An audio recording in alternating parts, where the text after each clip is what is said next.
Alors, on t'appelle, en fait, donc c'est pas notre histoire à nous, c'est une histoire d'une amie qui est très très proche, notre meilleure amie. Mais l'histoire là, c'est chaud. En fait, c'est gâté, c'est gâté. Dis-moi.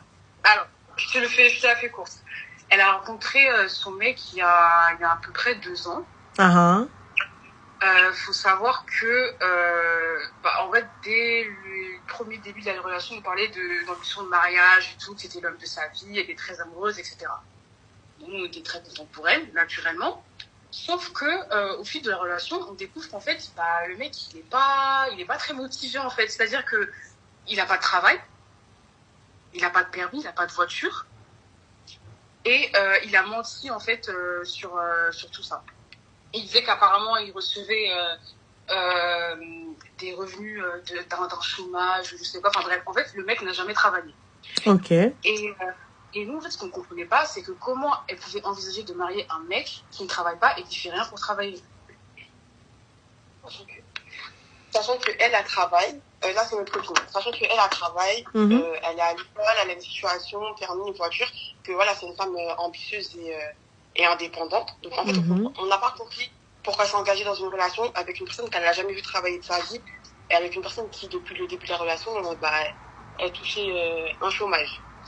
Et après, pour un peu expliquer, nous au début, comme on nous parlait plus, c'était vraiment quelqu'un de bien, attentionné, plein de cadeaux, plein de fleurs, tout ça, etc. Et en fait, au fur et à mesure, on s'est rendu compte que c'était un peu bizarre.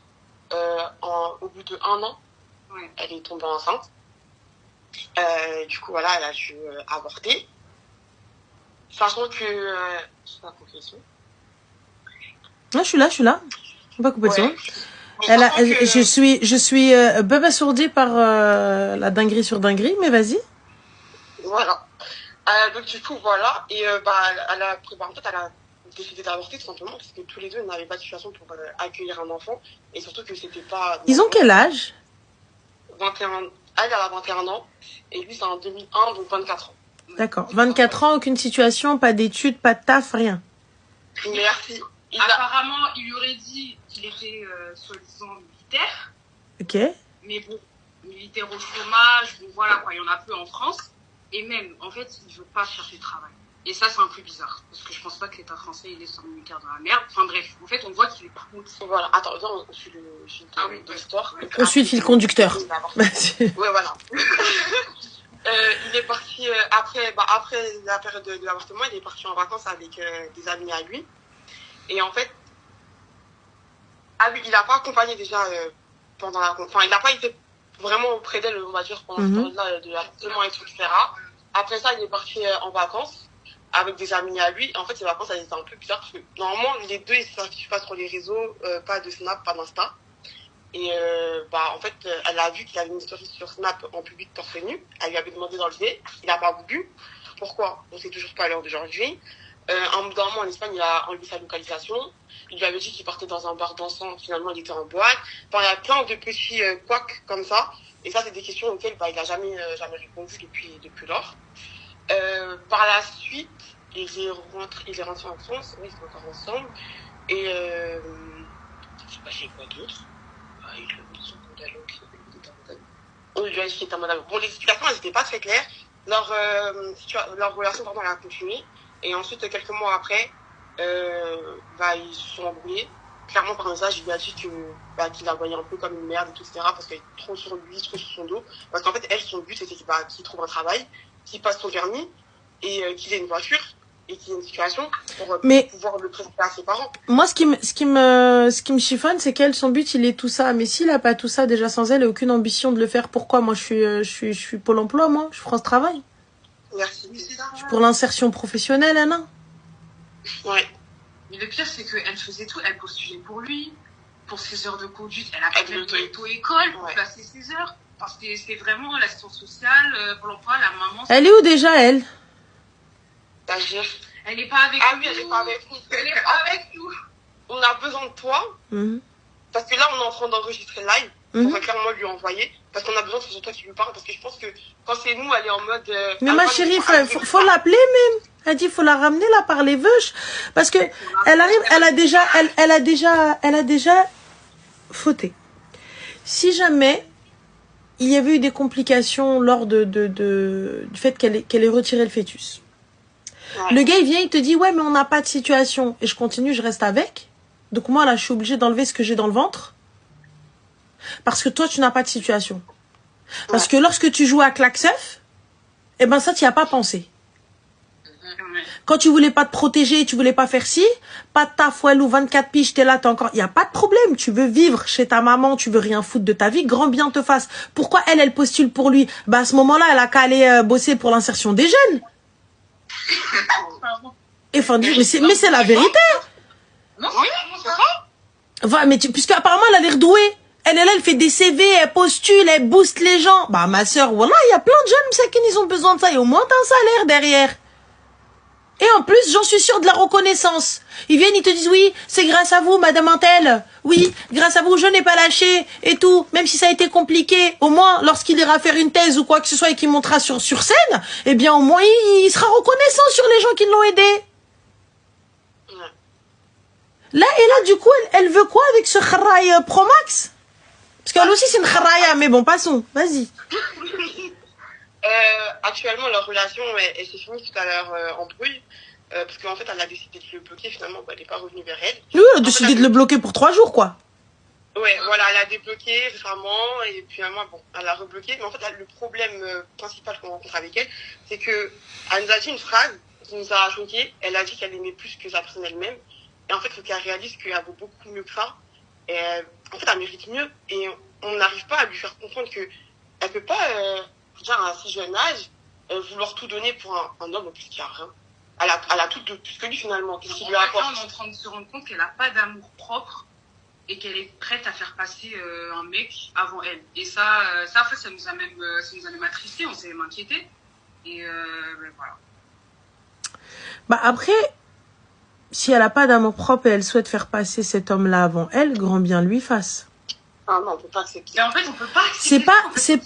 C'est pas vous pouvez pas accepter, c'est à partir du moment où elle n'en prend pas conscience, soit elle a besoin d'avoir un psy, réellement, parce que tu sais, il n'y a pas de honte à aller voir un psy. Tu sais, ça c'est par contre, il faut qu'elle soit dans l'optique de vouloir changer, de vouloir avancer. On peut pas venir obliger quelqu'un à changer ou à accepter telle ou telle situation alors que elle-même ne voit pas où est le problème. Ou qu'elle n'a pas pris conscience, parce que tu sais, quand on prend conscience mais on ne sait pas comment faire, là, on peut aider. Ouais.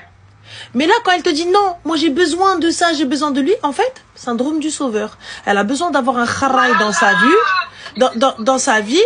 Elle a besoin tout le temps d'être celle qui va aider, celle qui va épauler, celle qu'on dise ouais, grâce à toi. Mais le problème, il n'y a pas de reconnaissance avec ce genre de trou du qah.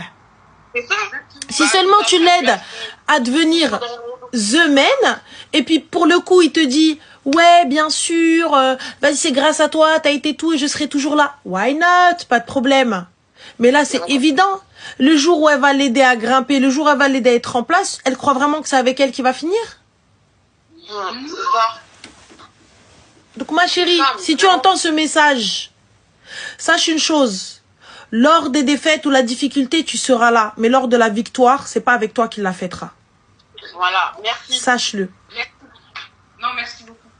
Mais on va faire tout notre possible pour l'aider parce qu'en fait, ça nous attriste de l'avoir dans cette situation. En fait. Et en fait, c'est surtout qu'elle a perdu 2 ans de sa vie parce que depuis le début, il savait qu'il ne pouvait pas la marier. Il a jamais travaillé. Pas d'argent de côté, il n'a rien. Bah si, il a de l'argent de côté, mais pas pour elle. Il est parti en vacances. Voilà, c'est à la limite. Voilà, à la limite. Mais c'est une vérité. Il a de l'argent de côté, il a des projets, ça se trouve, va savoir, je sais pas comment il fait et tout, etc., y a pas de problème, mais pas pour elle. Donc, elle n'est pas une priorité dans sa vie. Je ne marie pas quelqu'un pour qui je ne suis pas une priorité, pour qui je ne fais pas partie de ses priorités. C'est tout. À partir du moment où me marier n'est pas dans ses priorités, merci, au revoir. Ça fait 2 piges. 2 piges, avortement, ruina, tout ce qui s'ensuit et tout. Et si elle avait laissé sa vie? Et si elle avait fait... allez, hop, elle fait un déni de grossesse. Ça arrive, on en a eu une, 7 mois, mskina. Elle se réveille un matin, elle se trouve enceinte de 7 mois. On en a. Il y a des dénis de grossesse comme ça qui arrivent. Tu te réveilles un matin, bam, t'es enceinte de 7 mois. Ah oui, 2 mois pour vous préparer. Allez, bonne chance. Et que le sort vous soit favorable. C'est le Hunger Game, le bordel. Et là, elle arrive, dans le plus grand des calmes, on fait comment? Ouais, c'est vrai. Ouais. Donc là, il est évident qu'il la mariera pas. Et si jamais il la marie, Ça, c'est clair. elle aura 2 enfants à charge. Ouais, pour moi, il a jamais voulu la marier, il l'a mis dans le bateau depuis le début parce qu'il savait très bien qu'il Et qu'il n'y avait pas la situation. Non, il la mariera. Si, il la mariera. Vous savez pourquoi? Il la mariera parce qu'il la prendra. En fait, elle sera mariée par dépit. Parce que c'est la meuf qui gère tout, c'est la meuf qui paye tout, c'est la meuf qui sort tout. Donc, bien sûr qu'il la mariera. Elle, ce genre de fille, il la mariera.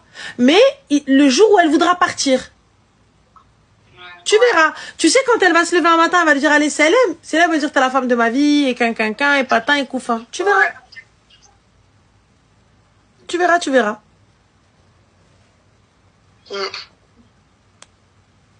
Mais bon, en tout cas, comme je te le dis, il n'y a pas de khair. Il n'y a pas de khair dans ça, en fait, dans ce qu'elle fait. Pardon. Surtout qu'en vrai, la situation depuis le début, elle était évitable. Elle est bancale. Ouais, vraiment. Elle est bancale. Elle se mentait à elle-même et elle nous mentait à nous parce que, bah, au début, c'était tout beau, tout rose et finalement, on se dit, mais en fait, depuis le début, il avait rien. Qu'est-ce que tu faisais avec lui? Surtout que toi, t'as tout. Comment tu peux regarder quelqu'un qui a rien et qui veut rien? Tu sais, voilà. Là, tu as soulevé quelque chose de très important. Qui ne veut rien. Parce que tu sais, quelqu'un qui n'a rien, mais qui veut tout et qui fait tout, et qui a juste besoin, tu sais, de ce petit levier, des fois, on a besoin de cette personne qui te motive. Ouais. On a besoin de cette personne qui va faire en sorte que tu charbonnes et tu carbures pour elle. Là, lui, il ne veut rien. C'est pas pareil. Ouais. Il est très bien comme ça. Ça lui va. Tu sais, il y en a, ils se contentent de peu. Ça leur va. Ouais. Ils vont demander les aides toute l'année. Ensuite, l'été, ils vont en vacances, ils claquent un peu, ou ils vont faire un peu d'intérim ou un peu de bise ou je sais pas. Et il va aller claquer sa thune. Il va faire le kéké, normal, tout beau gosse, tout BG. Il va s'embrouiller avec elle au début de l'été pour se réconcilier à la fin. Et voilà. C'est ça. Exactement, la pigeonne parfaite. Lilou, t'as totalement raison. La pigeonne parfaite. C'est-à-dire, elle dit que dans le plus grand des calmos, on y va, tranquille, tout va bien. Clairement. Après, c'est un choix de life. Il a profité de son amour, il a vu qu'elle était prête à tout lui donner. Et il s'est dit, bon, bah, en vrai, je prends tout ce que j'ai à apprendre, mais elle ne demande rien. Parce qu'elle est simple. Voilà. Très sincèrement, les gens qui disent il va la tromper et tout, etc. Ça c'est dans le meilleur des cas. Wallah, trompe-moi, y a pas de souci, mais quitte-moi. Mais par contre, tu me trompes et tu me ramènes une IST ou une MST, on fait quoi? On fait quoi quand tu vas te retrouver avec un problème dans ton corps là, où toi-même t'es pas consciente parce que tu dois bosser, tu dois charbonner, donc tu vas pas prendre le temps d'aller voir un médecin, tu vas pas prendre le temps de gérer ça, comme la majorité des femmes, la majorité des hommes, la majorité des êtres humains.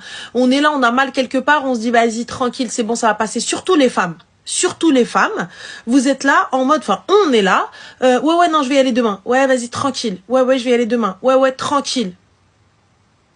Jusqu'à ce que, en fait, le ouais tranquille, ce soit une dinguerie dans votre corps qui aurait pu se régler dès le début si on y avait été dès le début. Mais là, non. Comme on a laissé passer parce qu'on devait gérer un enfant qu'on avait à la baraque, un enfant de 24 ans, il va faire quoi? Moi, personnellement, t'as vu, j'aurais tellement honte de présenter quelqu'un sans ambition à ma famille. De présenter quelqu'un qui sert à rien. Genre, il n'a même pas un peu... Mes gars, achète juste une canette et fais-moi sortir. L'argent que t'es parti déposer en vacances, mais... Va louer un appart, je sais pas, fais quelque chose. Ouais. Moi, il veut rien faire de sa vie. Si elle l'accepte, grand bien lui fasse. Non, mais moi, ça me fait de la peine, en fait, de l'avoir cautionné ce genre de choses. En fait, moi, je suis désolée, c'est ce qu'on n'avait plus... Ça va dépendre de la pensée de maman. Ouais, mais enfin, je sais pas, moi ça. Je vais pas me sentir bien pour elle. En tout cas, bon, je sais même pas si je pourrais dire que je serais heureuse pour elle en fait. Non, c'est clair. Franchement, ma chérie, je saurais pas. Je saurais pas te dire parce que pour le coup, moi j'ai un petit peu de mal avec ça. Bah, d'ailleurs, vous êtes peut-être des meilleures copines que moi parce que très sincèrement. Vouloir la sortir coûte que coûte de cette situation, moi, à un moment donné, je lâche l'affaire. Parce que le problème de ça, c'est que vous allez passer pour les sorcières qui veulent, si toutefois il arrive à poser cette petite graine dans sa tête, à lui dire, regarde, vous êtes célibataires, les filles? Non. Quand il y en a oui, il y en a d'autres, non. Vous, là, les deux, vous êtes célibataires? Moi, oui, et moi, non. D'accord. Donc déjà, il y en a une sorcière, et de toute façon, l'autre, elle est pas heureuse dans son couple. En plus, on a déjà été sorcières. Ouais, voilà. Il y a sur le lot, là, dans les soins, il y a déjà 2 sorcières. Voilà. Elle leur a fait la gueule pendant quoi, 1 mois? Voilà. 1 mois et demi. Voilà. Alors qu'en soi, voilà. On a juste dit que c'était un gamin. Voilà, c'est tout. Voilà. C'est tout. Sorcière et tout ça, etc. Donc voilà. C'est tout, moi je te le dis. Ça marche. Bon, bah, merci. Je t'en prie, ma chérie. Bon courage. On t'aime, Ranel. Ah, vous êtes trop mignonne, merci. Quand Merci, j'étais Cara. à l'étranger, je te jure, je regardais tes lives Ah. tous les soirs. Vraiment, merci. Merci à toi. Merci, Zine. Bon courage. Bisous. Bisous. Bisous. Ciao.